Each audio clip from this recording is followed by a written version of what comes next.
c'est chose 71, je pense. Donc ça, c'est hier, c'est l'auberge principale. C'est là que j'ai couché cette nuit. Donc je pars à l'instant. Je suis un petit peu en retard. Il est passé 7h30. Puis c'est une grosse journée. Je vais faire autour de 38 km. Une autre grosse journée, mais c'est parce que je veux écourter les 2 jours suivants pour me rendre à Harper's Ferry en 3 jours. Donc il y a 86 km d'ici à Harper's Ferry. Donc, si j'en fais 30 coques, il va m'en rester 50 à Redville sur 2 jours, puis probablement prendre un Hero à Harper's Ferry. Donc, je vous laisse là-dessus. Je ramasse mon sac à dos qui est là, puis je pars en bas. Deux choses que je voulais ajouter. Donc, aujourd'hui, ça va être très chaud, autour de 30-31. Au moins, je suis un petit peu plus en altitude, donc ça devrait être un peu plus frais. Par contre, gros soleil. Là, ouais, et en plus, ben, ce qui va m'aider aussi, à part l'altitude, c'est que le tunnel vert est vraiment en train de se former. Je pense que vous l'avez vu hier, là, dans les dernières séquences, là, plus bas en altitude, les feuilles sont toutes sorties. Deuxième point, désolé, l'essoufflement, je suis en montée. Ce que vous voyez à côté de moi, la clôture, c'est à Front Royal, l'Institut Smithsonian a des grands terrains, des grands espaces vraiment impressionnants pour aider à la reproduction des espèces en voie de disparition. Passant l'enclos à ma gauche, c'est l'enclos pour les poneys de Mongolie. Je me souviens plus du nom, là, les chevaux de Mongolie qui sont menacés d'extinction. Donc, eux essaient de les préserver dans l'enclos à côté. Sauf qu'ils sont pas là. On m'avait dit de regarder. Des fois, ils se promènent dans le coin, mais je les ai pas vus. Donc,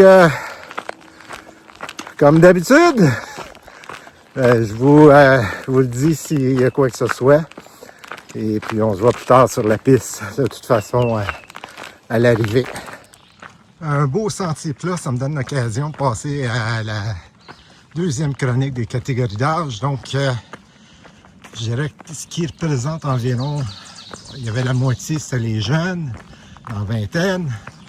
Deuxième catégorie d'âge, c'est dans la quarantaine. Donc, on en voit, je dirais, le quart. La plupart du temps, ce sont soit, il y a 2 classes là-dedans, des vétérans, donc des retraités de l'armée, qui à 45, autour de 45, se retirent de l'armée, vont faire l'AET et ensuite vont décider, pendant l'AET, vont réfléchir à ce qu'ils font par la suite. J'ai des noms en tête, mais je ne veux pas violer leur intimité. Des gens que je connais là, qui sont dans le Tremley. Puis l'autre catégorie, ben, c'est des gens qui se disent, ben, je passe à une autre étape dans ma vie, je fais quoi? Donc, ils prennent l'AET et ils en profitent pour se poser les questions. C'est très général hein, ce que je fais comme chronique, là. C'est pas une science absolue. Parmi ceux-ci, il y a beaucoup qui ont vendu leur entreprise ou qui sont fait acheter. Je pense à un CFO que je viens de rencontrer plus tôt, qui a vendu son entreprise d'ailleurs à une compagnie canadienne. Un autre qui a vendu, une autre qui a vendu, qui était chef dans un restaurant qui l'a vendu. Ceux que vous voyez souvent avec moi, Pickles et Flintstone, ben, sont dans la quarantaine. Ils en profitent parce qu'ils sont dans une période de transition, puis ils en profitent de faire l'AET. Donc, c'est en gros la classe d'âge là, dans la quarantaine. Demain, ben, ou la prochaine fois que j'ai la chance, je vous parle de la dernière catégorie qui est la mienne. Donc, là-dessus, ben, je vous laisse. Je vous revois plus tard. Et voilà, une autre traversée d'autoroute. Je la traverse en dessous. Par contre, ça a l'air plus sympathique que d'autres que j'ai faites avant. Je profite de ce petit moment de passage à l'ombre pour vous dire qu'il fait très chaud. Il fait 27, 28 degrés. Probablement tantôt, ça montait à 30. Là, j'étais en plein soleil. Donc, par contre, ben, au moins, vous voyez, les arbres ont le feuilles maintenant. Donc, ça me fait de l'ombre. Ce sont les 3 derniers jours, là, aujourd'hui, demain et après-demain, en Virginie. Donc, j'essaie de pousser le plus possible pour en sortir. Je me répète de ce que j'ai dit les jours d'avant. Donc, vous n'aurez peut-être pas grande vue, grand paysage à voir. Donc, les vidéos risquent d'être courtes à part des chroniques, comme celles des chroniques des catégories d'âge. Donc, je m'en excuse fortement. Par contre, vous pouvez voir que le printemps il est fortement ici. Bon, ça fait, attendez, 5 heures que je marche. J'ai une vue au fond là-bas. Wow! Wow! Je traverse un pré.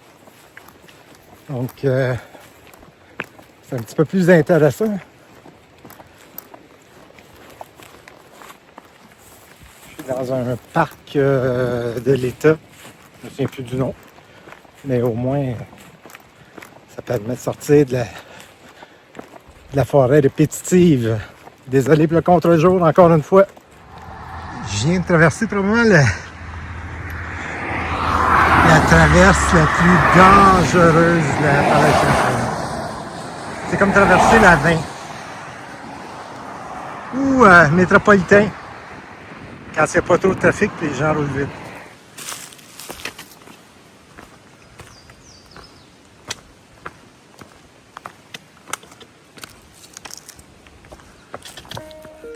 Je ferme la vidéo d'hier, là je triche, on est rendu le lendemain matin. En me couchant, vraiment en me couchant, je me suis rendu compte, j'ai pas fermé hier. Donc hier, je me suis rendu comme prévu, j'ai fait 38, autour de 38 km, très grosse journée. Et puis, j'ai monté une vidéo, je suis en retard un petit peu dans le montage de vidéo. Et je me suis couché, je m'endormais tellement, là. Donc, c'est ça pour la journée qui se termine. Donc, celle d'hier, mais qui est en fait dans la vidéo d'aujourd'hui. Je me comprends.